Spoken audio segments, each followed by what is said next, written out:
Telangana assembly ఎన్నికల్లో ఊహించని ఫలితాలు వచ్చిన నియోజకవర్గాల్లో హుజురాబాద్ ఒకటి.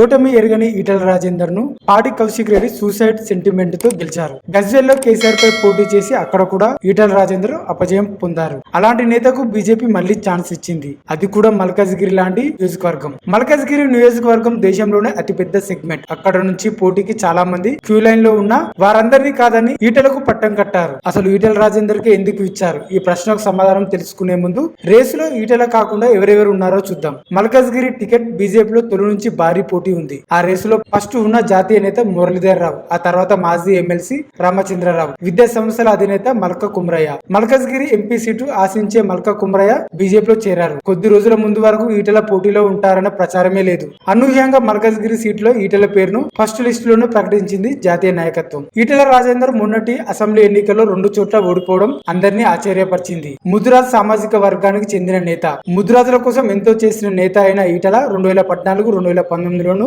మంత్రిగా పనిచేశారు. అందరికీ పరిచయం ఉన్న వ్యక్తి, పైగా వివాదరహితుడిగా పేరుంది. అందుకే ఆయనను మల్కాజ్గిరి సీటుకు ఎంపిక చేశారు. మల్కాజ్గిరి సీటు కాంగ్రెస్ కంచుకోట అని చెప్పుకోవచ్చు. 2009 డీలిమిటేషన్ లో భాగంగా ఏర్పాటైన నియోజకవర్గంలో 7 అసెంబ్లీ నియోజకవర్గాలు ఉన్నాయి. 2009లో కాంగ్రెస్ అభ్యర్థి సర్వే సత్యనారాయణ, 2019లో రేవంత్ రెడ్డి ఇక్కడ నుండే విజయడంక మోగించారు. తెలంగాణ ఏర్పాటైన 2014లో మాత్రం టీడీపీ నుంచి మల్లారెడ్డి గెలిచారు. తర్వాత ఆయన బీఆర్ఎస్ లో జంపు జిల్లాని అయ్యారు. ఈసారి మల్కాజ్గిరి సెగ్మెంట్ లో పోటీ మామూలుగా ఉండదు. ఎందుకంటే ఈటల బలమైన వ్యక్తే కాదు, ప్రశ్నించే గొంతుక కావడంతో ఇతర పార్టీలు కూడా అదే రేంజ్ లో ఉన్న క్యాండిడేట్లను బరిలో దింపుతారని టాక్. రాష్ట్రంలో అధికారంలో ఉన్న కాంగ్రెస్ సిట్టింగ్ సీటు ఎట్టి పరిస్థితుల్లో చేజారిపోకుండా చూసుకుంటుందని, అదే టైంలో కనీసం పోటీలో నిలిచేందుకు బీఆర్ఎస్ కూడా గట్టి అభ్యర్థి కోసం వెతుకులాట ప్రారంభించిందట.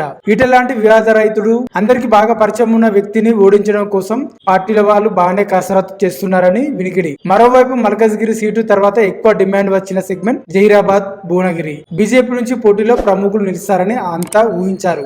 భువనగిరి పార్లమెంట్ నియోజకవర్గం నుంచి జల వనరుల శాఖలో సలహాదారునిగా పనిచేసిన వెదిరే శ్రీరామ్ పేరు బాగానే వినిపించింది. కానీ అతన్ని కాదని గతంలో ఎంపీగా పనిచేసిన బుర్ర నరసయ్య గౌడ్ కి కమలం పార్టీ టికెట్ ఇచ్చింది. జహీరాబాద్ సెగ్మెంట్ లో మాత్రం సిట్టింగ్ ఎంపీగా ఉన్న బీబీ పటేల్ బీజేపీలో చేరడంతో టికెట్ అతన్నే వరించింది. 2014-2019లో 2 సార్లు ఆయన జహీరాబాద్ నుంచి విజయం సాధించారు. జహీరాబాద్ సీటు కోసం గోషమాల్ ఎమ్మెల్యే రాజాసింగ్ తో పాటు ప్రముఖ నిర్మాత దిల్ రాజ్ ప్రయత్నించినట్టుగా సోషల్ మీడియాలో కథనాలు వచ్చాయి. ఏది ఏమైనా రానున్న పార్లమెంట్ ఎన్నికల్లో మల్కాజ్గిరి బీజేపీ అభ్యర్థి ఈటల రాజేందర్ గెలుపు ఖాయమని మేడ్చల్ జిల్లా బీజేపీ పార్టీ రూరల్ అధ్యక్షుడు విక్రమ్ రెడ్డి ధీమా వ్యక్తం చేశారు. ఈటల రాజేందర్ కి ఎందుకు ఓటు వేయాలంటే అతను వివాద రైతుడు మరియు ప్రజలతో కలిసిపోయే వ్యక్తి, ప్రజల సమస్యలను దగ్గరుండి తీర్చగలిగిన నేత అని, అందుకే మల్కాజ్గిరి ఎంపీగా ఈటల రాజేందర్ ను గెలిపించుకోవడం మన బాధ్యత అని, ఈటల రాజేందర్ కు ప్రజలందరూ ఓటు వేసి గెలిపించాలని విక్రమ్ రెడ్డి తెలిపారు. నోట్ మీ ఫీడ్బ్యాక్ మాకు ముఖ్యం.